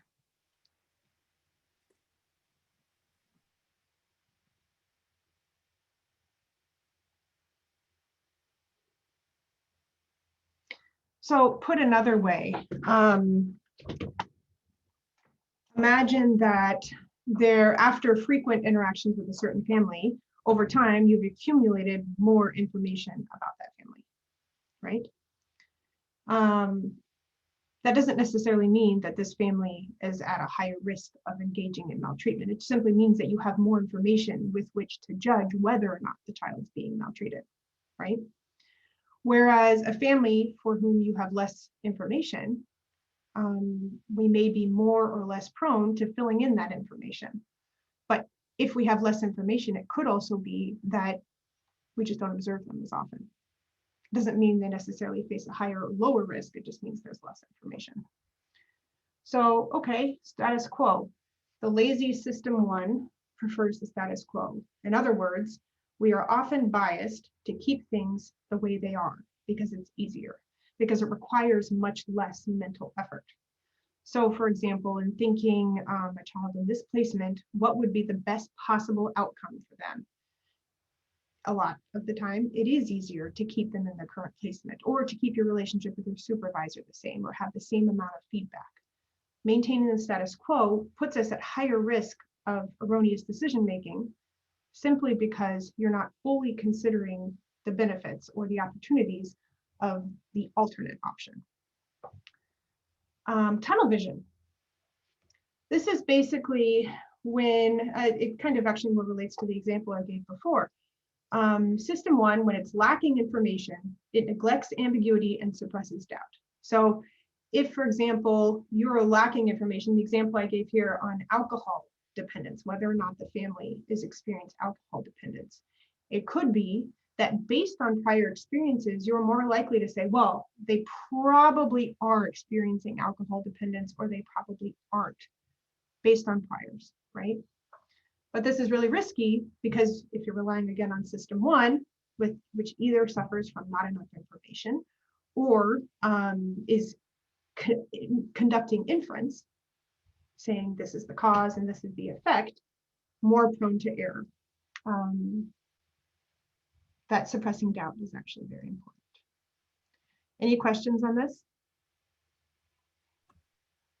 I was just gonna add to, I think another thing that would add to is just like the way the family engages, because some family are just going to be more quiet, just because of whatever services you may be referring them to isn't culturally responsible. And so it's hard to really gauge whether or not they are really focused on being safer and stuff, but really it's just like a service that's not really matching their needs.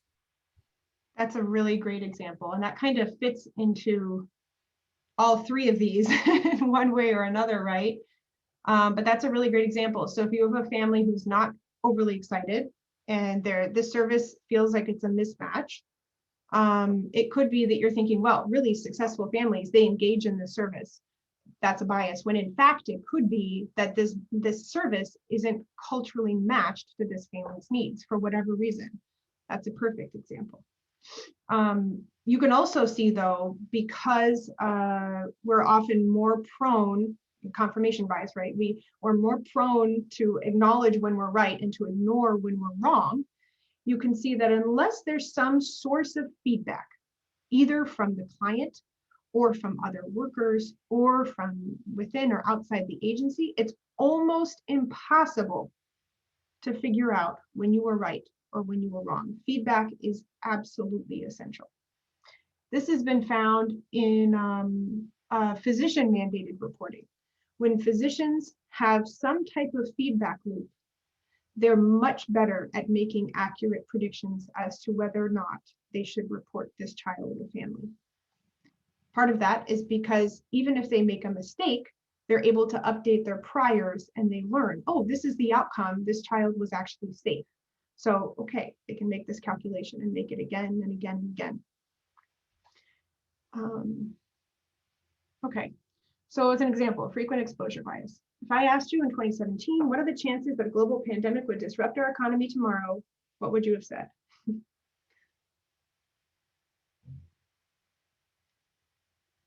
Any ideas?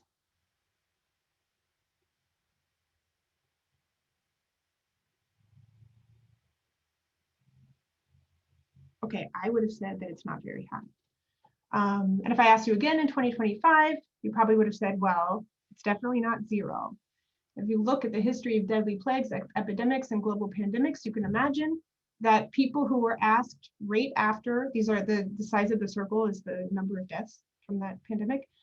You can imagine that the recency effect or frequency effect would be much stronger immediately after these big plagues and smaller the more time that goes on, right? So these folks are going to underpredict. And I looked to Google Trends and made you this lovely graph. This is Google searches from 2004 to 2021. So these are the twin search terms, likelihood and pandemic, and then this is virus. And you can see that there's a little bit of interest in 2004 in viruses. I imagine that these are correlating, but SARS, other viruses, but also probably with movie releases, other things. You can see, but there's definitely an interest in 2020. And you can imagine that people updated their priors based on that. So some of the questions that we can ask ourselves, is this the best option or the one that I've been most frequently exposed to? You can think of this not only when making placement decisions, but outside of interacting with families, right? Making policy decisions, deciding one intervention over another. Basically, it's moving from system one, where we're making automatic decisions, moving to system two. What opportunities am I missing by maintaining the status quo? I know there's a lot of differences in practices across counties, and sometimes the reason those differences exist is simply because some counties update their recommended set of practices and other counties don't. And sometimes it's preferences, sometimes it's experience. Another question is, why might the opposite be true? So if I'm leaning towards this decision, have I truly thought out, could I be wrong? Could the opposite be true? If you're thinking about racial bias, implicit bias, it could very well be the case that your inclination or your gut is absolutely wrong. And the reason I say that is because that's what the evidence shows. This accumulated effect of bias cannot be explained by differences in risk. That's a very small portion of this explanation. The remaining biases, the remaining difference can also be explained by bias, and that's what we're trying to understand here. So what can you do? You can ask these three important big questions, and you can also take these action steps. So test your old assumptions. I think this is especially challenging to talk about in a field like social work where expertise is everything, right? What you learn is informed by your experience with your supervisor and the amount of time you've spent in your positions, and importantly, whether or not you learned and whether or not you gained expertise. I'm going to talk more about that in 1 minute, but another thing you can do is find unexpected challenges and avoid underestimating, and I would also argue overestimating. So more specifically, decision-making in child welfare is especially high stakes. Obviously, severe or high-risk parenting is relatively rare. I think most agencies are well informed and are able to easily recognize when there's a high-risk case and know exactly what to do. These competing interests, however, mean that sometimes child well-being is not always considered in an objective way. It's considered in a subjective way, both legally and in investigations. So oftentimes outcomes can be prone to other things, not child well-being, but things like resources. And when we reduce bias, especially racial bias, we see that these things, resources, can be used more effectively. And I would argue that subjective measures of child well-being can also be objectified. And I think that this is what initial assessment is working on, and some of the other data collection efforts, definitely. As much as people like them or don't like them, the more data points that we have, the better our predictions are ultimately. So how to identify and minimize bias? Where are we with time? Okay. First, think slow. Use system 2. Manage your risk factors, which we'll talk about. Use statistics to improve your predictive accuracy and learn from your mistakes and those around you. So thinking slow is asking those questions that I described. Inform yourself, though, like I said, awareness alone is inadequate. Examine your bias, adjust your anchors or your base rates. Think about what do I expect this should be, right? Out of the number of cases I've seen in the last year, what is the probability that this outcome actually is what it is? And establish true likelihoods. Confront individual systemic biases and expose yourself to new surroundings. So culturally sensitive interventions and services can only be suggested if one is aware of such interventions and services. Manage your risk factors. I find this super interesting because I think a lot of times people internalize the challenge to overcome implicit biases, and sometimes they do so in a way that isn't productive. So for example, if you say, well, I'm always going to use my system 2, that system 2 simply cannot be turned on all the time. Like we're humans, we fluctuate, we have to automate some thinking, right? And turning on system 2 all the time can lead to burnout. And what do you think happens when you're burnt out? You're more likely to use system 1, right? So it really is a matter of balance. And I find this literature super fascinating because some of the best ways to overcome implicit bias are things that we all know about and should be doing, but often don't do. So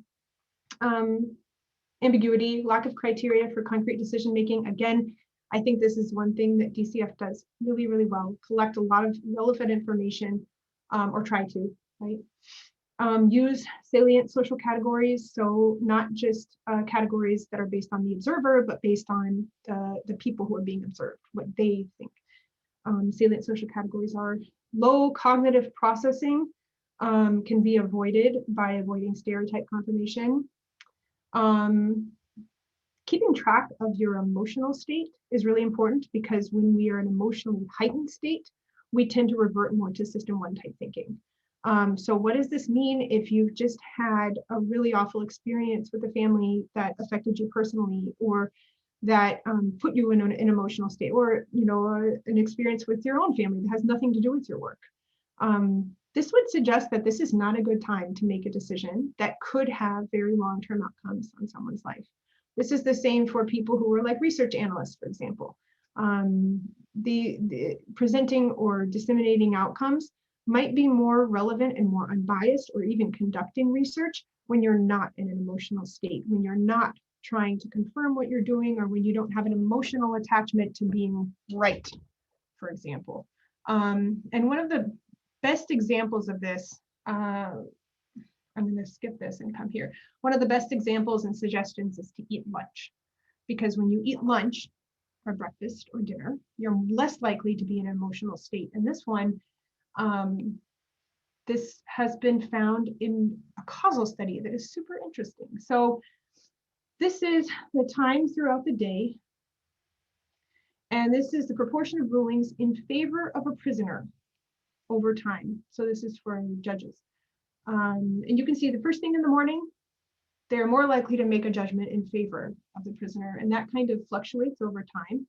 And by the time it's snack break, it falls to a very low point, and then they eat, and then it increases again and slowly falls over time until lunchtime, when it again increases and then falls. So obviously, if you were a prisoner and you were given the choice of what time would you like to see the judge, you should pick right after a meal.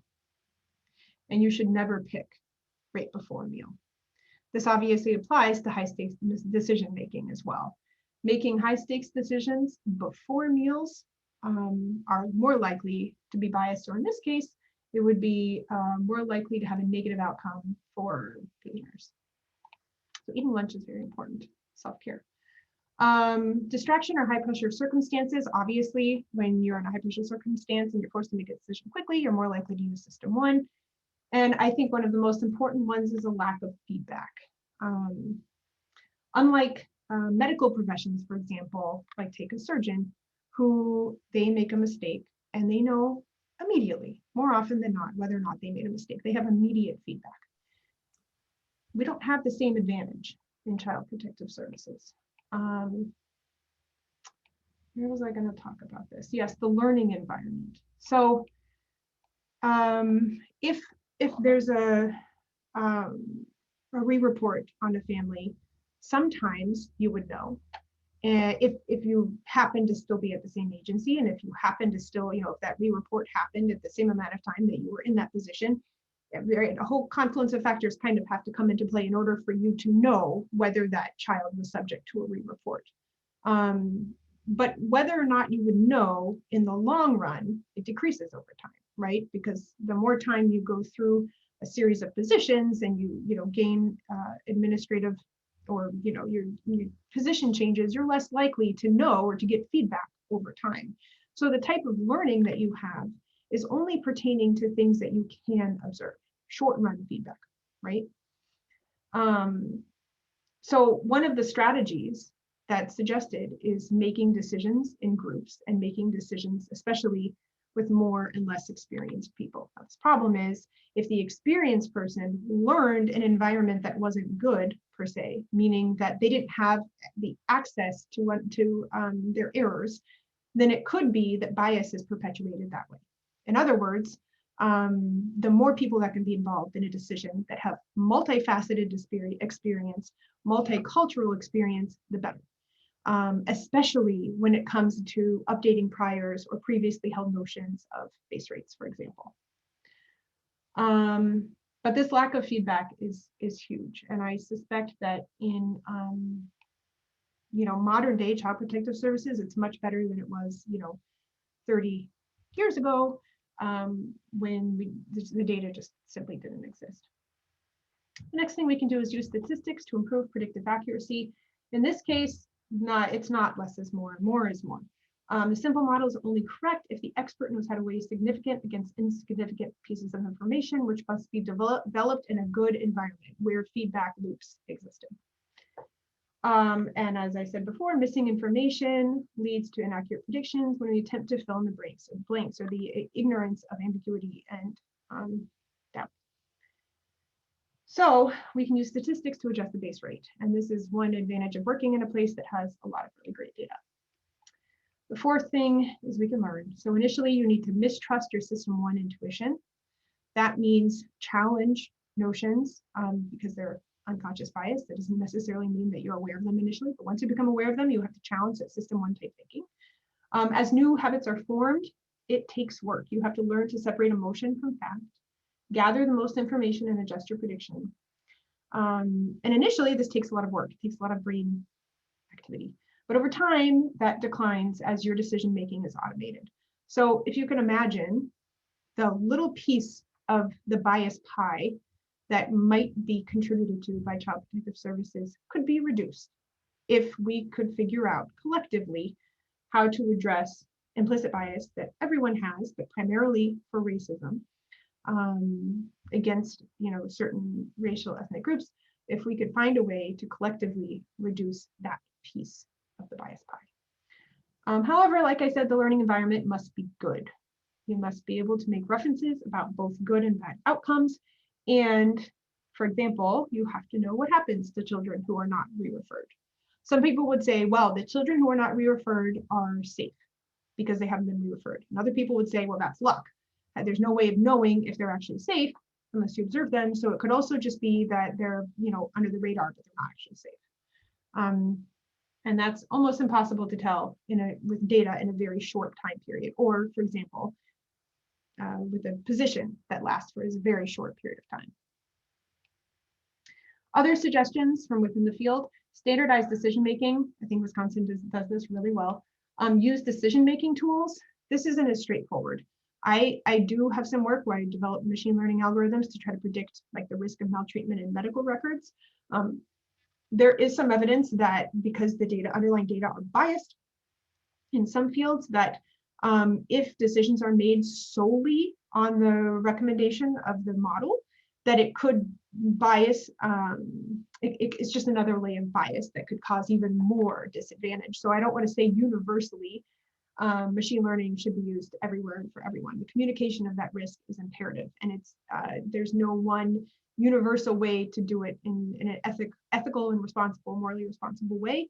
But it seems as though the programs that are the most successful are the ones that communicate risk in light of all of the information about the family. So rather than giving a prediction saying, yes, this child is definitely maltreated because their risk falls over this threshold, that's dangerous. That type of risk prediction is dangerous. Whereas modes of communicating that incorporate multiple predictions or that use language that doesn't rely on one prediction tend to be more preferable.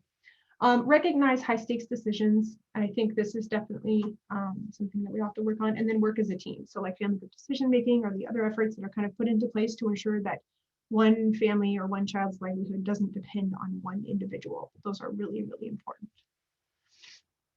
Okay, so takeaways. Bias is the average of errors, many repeated measurements. There's, again, no silver bullet policy, practice, or invention, and system two thinking can be learned. Okay, and I think we're there on time. All right, so there are a series of comments and questions. I'll hit each of them here. Earlier when you were talking about expertise, Bethany pointed out, she said, sometimes our expertise is the problem though. We over rely on researcher data that has biases built into it because it's conducted and performed by researchers and policymakers who have not yet recognized or acknowledged their biases and or uphold oppressive beliefs. Yep. And another person's agreed with that. Some questions. Can you see? Yeah, I can see them. I can see them. Can I talk to that one first? So yes, and then maybe just work your way back. Yeah. So Bethany, I think I totally agree. And I think that this is one of the problems, right? So what I was mentioning about the difference between correlational research and causational research, right, is that if we focus on correlations, then you're absolutely right. We're more likely to be observing bias. And if we build interventions or make decisions on this bias, if we're not looking at the causal effect or the net effect, but we're looking at the biased effect, there's no way of increasing predictive accuracy. So what's interesting is experiments that have been run where they compare the accuracy of expert prediction to machine prediction. More often than not, experts who learned in the good environment predict almost nearly as well as machines. The difference is there's these nearly ambiguous bits of information that machines can better account for and notice. And when you're thinking about predicting things that are rare events, like child maltreatment, which is actually pretty rare, machines are often better. But like you said, the data that's feeding the machine, that bias has to be accounted for in some way. So that's why I said it's an interesting way to think about improving predictive accuracy, but exactly that you hit the nail on the head. The problem is that if we're relying on correlational statistics or means or averages, we could be introducing bias by doing that. So yes, expertise, especially that's formed in a good environment, is probably the best predictor. Does that help? Okay, next one. The effect of the new child tax credit. So Lonnie Berger and I are considering doing that. There's some difficulties in that, but I'm also considering doing it in this other project that I mentioned about infant and child death. The difficulty is that because the child tax credit, people who didn't file taxes can receive the child tax credit. It's difficult because we don't have tax records. We basically have to predict what is the likelihood that this person would receive the child tax credit based on their family structure, work history, et cetera, et cetera, et cetera. Thankfully, you all work in Wisconsin that has, in my opinion, some of the best administrative data. I've worked in New York and in other places where obtaining administrative data, especially like what we have here, just didn't even exist. It was impossible to find administrative data that's linked. But here we are actually able to see family income, and we can link families to one another. We can see siblings and we can see caregivers.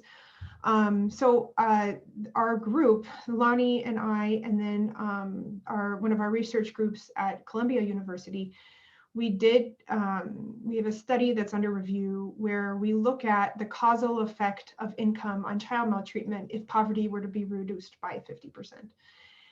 And we basically simulate this causal effect and see how does that play out over time. And we find that maltreatment, encounters of child protective services, like investigations, would reduce by, I think on average, 1.2 million. And this is in 3 different packages of policies that reduce child poverty by around 50%. And we find similarly large reductions in substantiations and removals. So based on that evidence, there's a lot of suspicion that the child tax credit will be very effective and salient to reducing the risks that are associated with child maltreatment. If you scroll up, there was a question asked at 10:30 by. Oh, okay. Is it the one that says a few questions? Yes, I just wanted to make sure we at least acknowledged those because they were a while ago. If we know that so much bias exists in the system, why do we continue to rely so heavily on the thoughts and opinions of institutions that perpetuate bias as it pertains to decision-making throughout the process? That's a really good question. I think I would love to hear what you all think, but I have 2 suspicions. One is that we tend to systematically rely on system 1, not meaning the system 1 of the individual, but the system 1 of the collective. In other words, we like policies because they're really appealing and they can mediate change right away. But what we know from policy analysis is that policies are not often the best way to exact change. There's a huge field in behavioral economics that focuses on other ways to exact change. For example, incentives, nudges. You probably read that great book on nudge, right? There's a lot of different ways to exact change. But because we tend to get very excited about policies and then not enforce them often. But because we get so excited about policies, that means that any bias that's built into that policy is usually discovered later, unless the policy was designed and built to scale with consideration of the people that it might affect. So I suspect that that's one reason. Whether we can uncouple ourselves from our love of policies is a completely different question. I think that one of the ways the literature is going is focusing on understanding the benefits and costs of policies to all different types of populations. And this is one thing that sociology and social work and economics have been working really, really hard on. The other thing is focusing on what are other better solutions that don't perpetuate bias and that might be more cost effective. And the problem is that oftentimes policymakers are not as excited about something that has a result that plays out 20 years down the road. They also like really immediate effects. And this is part of the reason I think that some of these better policies that have the higher return on investment in early childhood are just much more difficult to pass or to move from having state level implementation to federal level implementation. That being said, when you think about the benefit cost analysis that should go into a policy before it's enacted, I think we're moving more in that direction because of the type of data that we have available. So oftentimes it was the case that a policy was implemented, but it wasn't scaled, it wasn't tested to scale, and the implementation didn't turn out to go as well as the initial pilot. So as we're better able to do that with more data and better knowledge about what we should be evaluating, hopefully you would see that that changes over time. But then examples like the child tax credit suggest that it is maybe possible. I mean, 5 years ago when we were studying tax credits and these anti-poverty policies, a lot of what we wrote, we were like, who knows if this will ever pass, if this is even real or feasible, and now it's happening. So, and these are policies that were designed with that Heckman curve in mind. So that's just what I think, but I would love to hear what other people thought. Does anyone have thoughts on that? Okay, I can move to the next one. It said, why is it so difficult to get workers and management in the system to acknowledge these biases and address them aggressively and appropriately?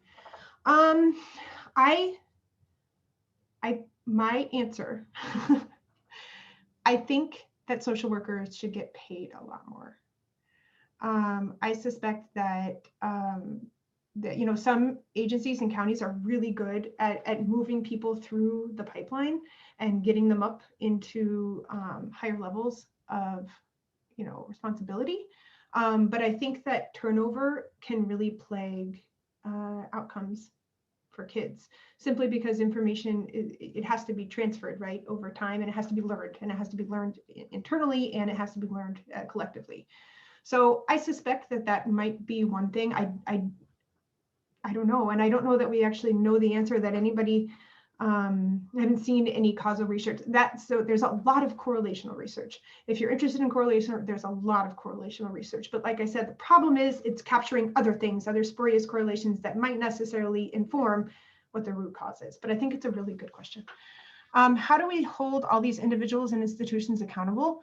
I think that establishing a feedback loop is right. So when you think what's the best way to change people's behavior, if you were to put a policy that say people must not make biased decisions, and here's the result, we're going to enforce this policy by penalizing, you have to pay X% of your paycheck every time you make a mistake, right? That's a policy type enforcement. Whereas a nudge type enforcement would just reward people for when they don't make a biased mistake. Now, whether or not government has the structure or the ability to do something like that is one thing. But another way to think about it is, how can we open up the feedback loop? How can I be vulnerable to learning from my mistakes and share that vulnerability with the people around me? And how can those people learn from my mistakes, but how can I also learn from their mistakes?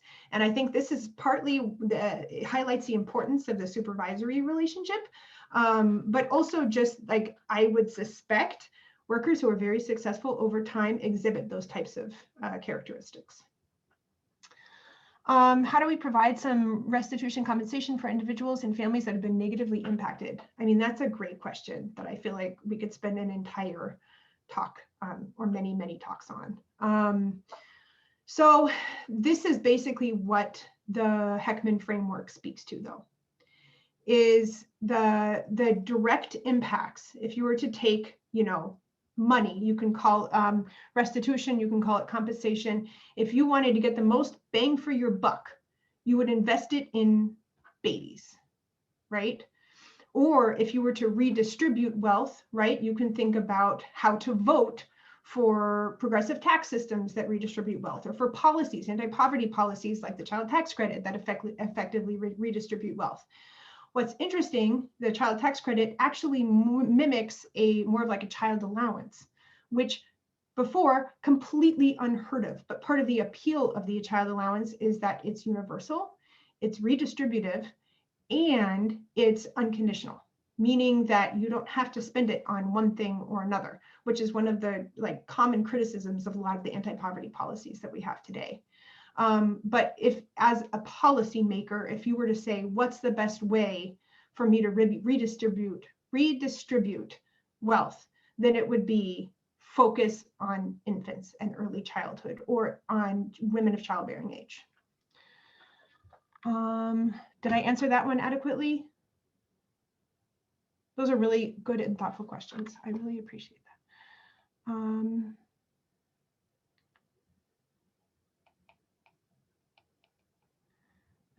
Okay, in CPS right now, it's very difficult to see if you were right. Not about a family whose case you decided to close, or family you decided to refer onto intensive and go, yep. The only way you really know how well you serve that family is if the family has a future screened in report that you get, which could indicate that you didn't assess their help effectively. I sometimes wish IA workers could get an update on the type of permanency that occurred for families referred to ongoing services, or an update on how families completed intensive and home services. I agree completely. I think that I mentioned probably after you asked that question.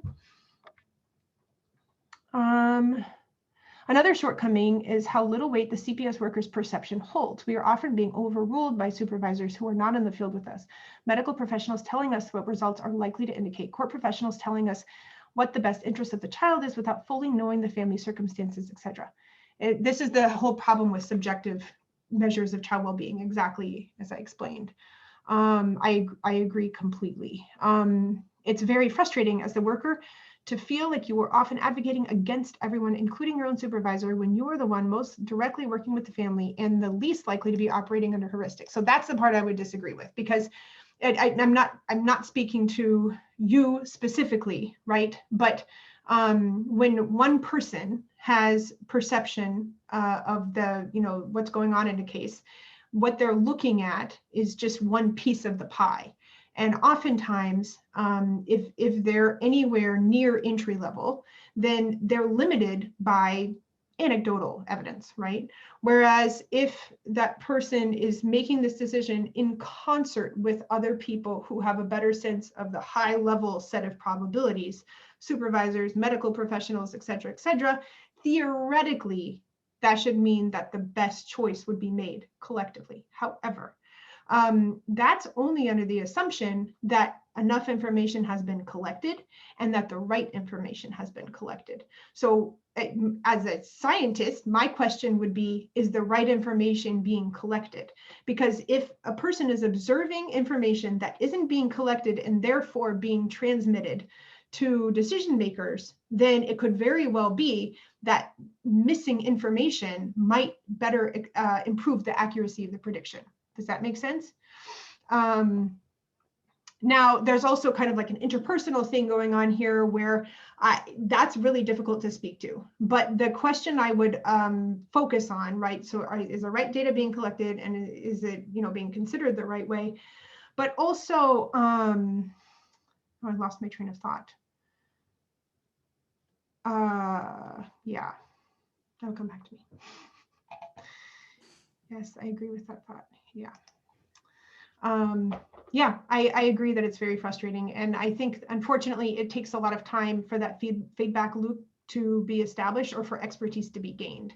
And that's what's amazing to me about people who, stay in this field for a long time and gain that expertise and they do the work.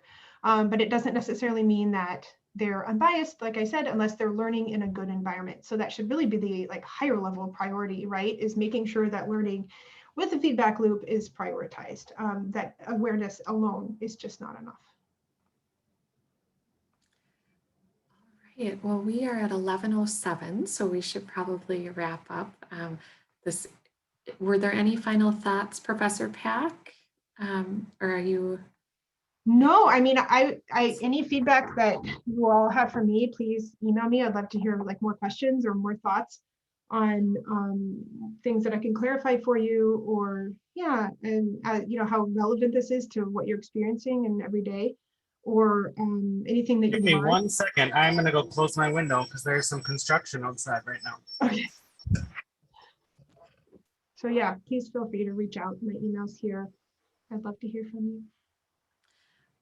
All right, well, and speaking of that feedback, we will be sending out a Qualtrics survey to folks within the next couple of days with both an opportunity to provide feedback on this presentation, as well as ideas and suggestions for future talks about this or other topics. But a huge thank you to you, Professor Peck, for sharing this interesting research and combined with some concrete strategies to continue this conversation about making public child welfare services less impacted by bias. And we want to thank all of you, the audience, for your time and participation and your continued important work in this area. Like I said, you'll receive an opportunity to give feedback and suggestions, and we hope to see you all at future talks like this. Thank you very much. Thank you.